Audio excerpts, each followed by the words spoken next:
are we looking at there? So this is a whole mix of seaweeds and mussels, barnacles, little crabs, shrimp, a whole community. So in this basket are the natural communities of Japan, which is a mix of seaweeds, mussels, tunicates, barnacles, crabs, shrimp, the whole shooting match. And why do we want them off this dock and then just and be sequestered? All right, we're trying to take them off of this dock because they pose a threat to the ecology of the natural rocky shore communities of Oregon.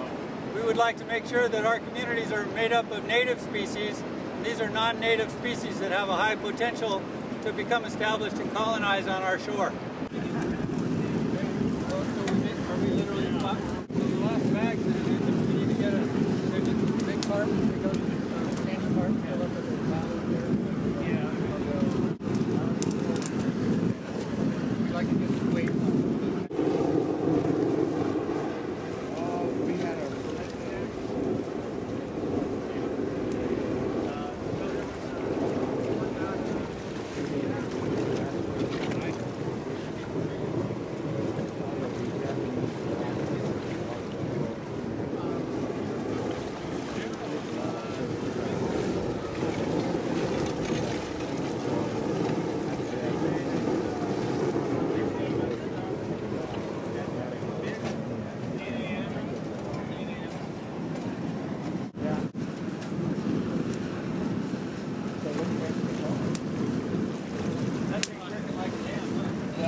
Trying to do my job, man.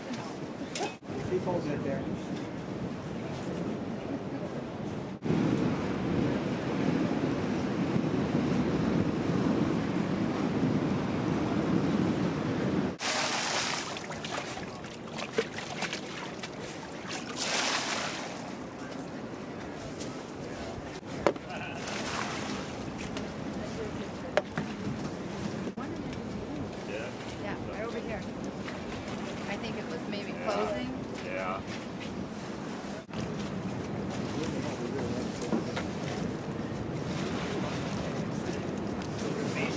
Yeah, we're trying our very best.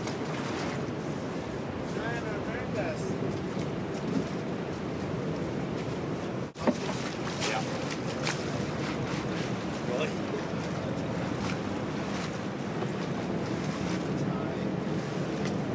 Sauce.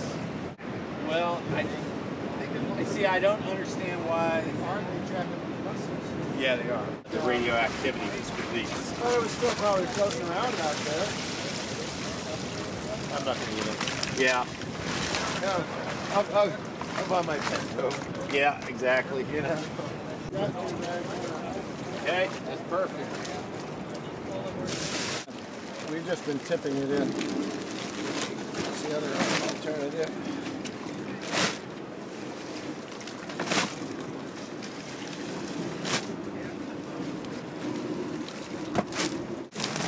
That's what I had. Yeah. Well, yeah. Well, we're Fish and Wildlife.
What we've done here is 3 phases to the removal of the invasive species here that have colonized this dock.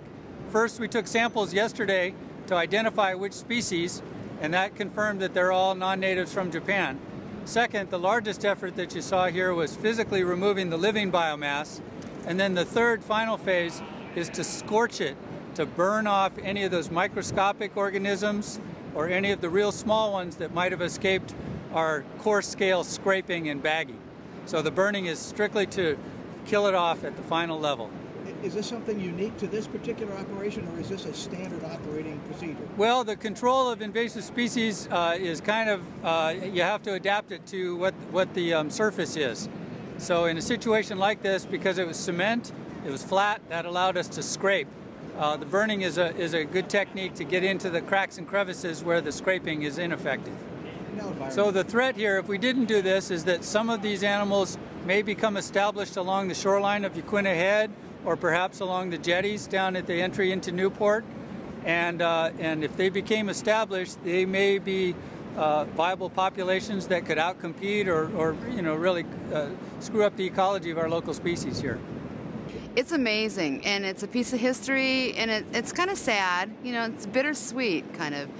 Knowing that it came 5,000 miles is very amazing. And you look at the things that were banged up and broken, and you think that a wave did that. It's amazing.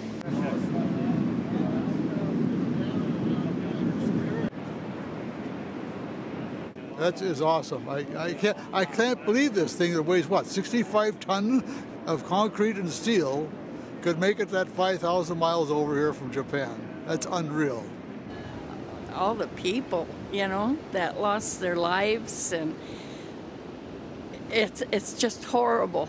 It's a piece of history that can never be replaced. It's just amazing. I think it's cool. It's not very every day you can see a piece of history, and that's sort of what this is. So, and the kids, it's good for them to see it and to see that it traveled all this way. It's awesome. Makes me feel kind of sad because it reminds you of what's happened someplace else. It's kind of sad. And all the people that died and so on. Really, but it's a piece of history, and it's kind of interesting seeing it, but it makes me feel really sad knowing where it came from and what's happened.